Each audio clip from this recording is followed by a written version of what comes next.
4 વર્ષ મેં આમ આદમી પાર્ટીને આપ્યા એ આજે અફસોસ વ્યક્ત કરું છું, પણ જ્યારે મેં બધી વાસ્તવિકતા જાણી લીધી કે શું આભાસ છે અને શું વાસ્તવિક છે, તો એને આધારે મને લાગ્યું કે એમાં સફર જો સૌથી વધુ પાર્ટી બેઝ ઉપર કોઈ ખોટા આભાસી વાતાવરણને લીધે કોઈ કર્યું હોય તો એ કોંગ્રેસે કર્યું છે। કોંગ્રેસમાં જઈને લોકો સુધી એ વાત પહોંચાડવી કે દેશમાં પાર્ટી બેઝ ઉપર રાજકીય રીતે આભાસી શું ચાલી રહ્યું છે અને વાસ્તવિકતા શું ચાલી રહી છે એ બતાવવાનો મેક્સિમમ કુદરતે જે મને શક્તિ આપી એ તાકાતથી હું પ્રયત્ન કરીશ અને મને ભરોસો છે કે લોકો એ વાત સમજી શકશે। કરશન બાપુ ભાદરકાનો આ ફોટો ગઈકાલથી જ ખૂબ વાયરલ થઈ રહ્યો છે। રાજનીતિમાં બહુ બધા સવાલો હોય, રાજનીતિ હંમેશા સંભાવનાઓનો ખેલ હોય, એટલે કયા નેતા રાત્રે કોઈ કયા પક્ષમાં છે અને દિવસ પડતા બીજા દિવસે કયા પક્ષમાં જતા રહેશે એ બધી જ સંભાવનાઓ હોય। જે એવું કહે કે હું ક્યારેય પક્ષ નહીં બદલું, એ બીજા દિવસે પક્ષ બદલી નાખે તો કંઈ નવાઈ જેવું કંઈ હોતું નથી।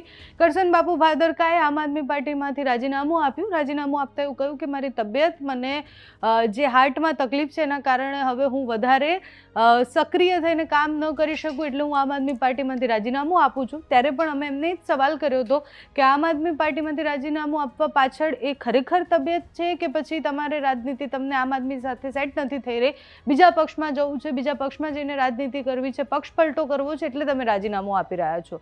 ત્યારે જે તે સમયે કરશન બાપુએ એવું કહ્યું હતું કે મારી તબિયતના કારણે હું રાજીનામું આપું છું। આમ આદમી પાર્ટીની વિચારધારા સાથે પણ હવે મને એવું નથી લાગતું કે આગળ જતા એ કંઈ કરી શકે, એટલે હું રાજીનામું આપી રહ્યો છું।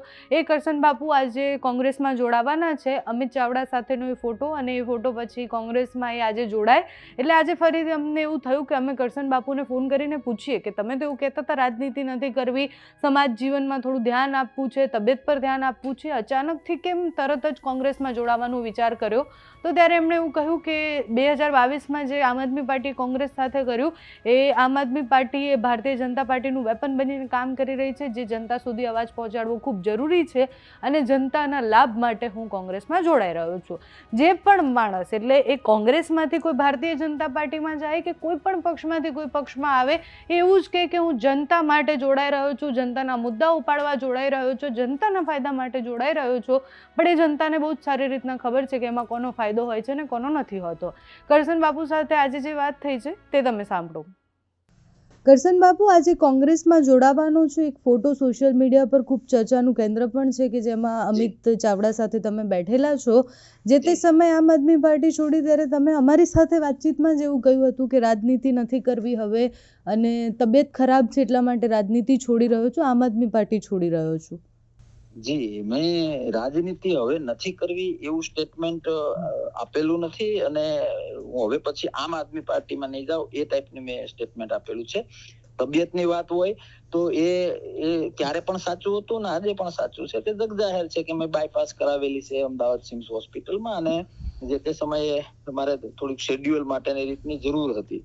બીજી વાત, જે આભાસી અને વાસ્તવિકતાના બાબતે જે હું જાણું છું કે જે લોકશાહી હિતમાં છે, દેશ હિતમાં છે, નાગરિકોના હિતમાં છે, તો ક્યાંક ને ક્યાંક 4 વર્ષ મેં આમ આદમી પાર્ટીને આપ્યા એ આજે અફસોસ વ્યક્ત કરું છું, પણ જ્યારે મેં બધી વાસ્તવિકતા જાણી લીધી કે શું આભાસ છે અને શું વાસ્તવિક છે, તો એને આધારે મને લાગ્યું કે એમાં સફર જો સૌથી વધુ પાર્ટી બેઝ ઉપર કોઈ ખોટા આભાસી વાતાવરણને લીધે કોઈ કર્યું હોય તો એ કોંગ્રેસે કર્યું છે અને એનું નુકસાન કરવા માટે એક જવાબદાર નાગરિક માટે કોંગ્રેસમાં જઈને લોકો સુધી એ વાત પહોંચાડવી કે દેશમાં પાર્ટી બેઝ ઉપર રાજકીય રીતે આભાસી શું ચાલી રહ્યું છે અને વાસ્તવિકતા શું ચાલી રહી છે એ બતાવવાનો મેક્સિમમ કુદરતે જે મને શક્તિ આપી એ તાકાતથી હું પ્રયત્ન કરીશ અને મને ભરોસો છે કે લોકો એ વાત સમજી શકશે।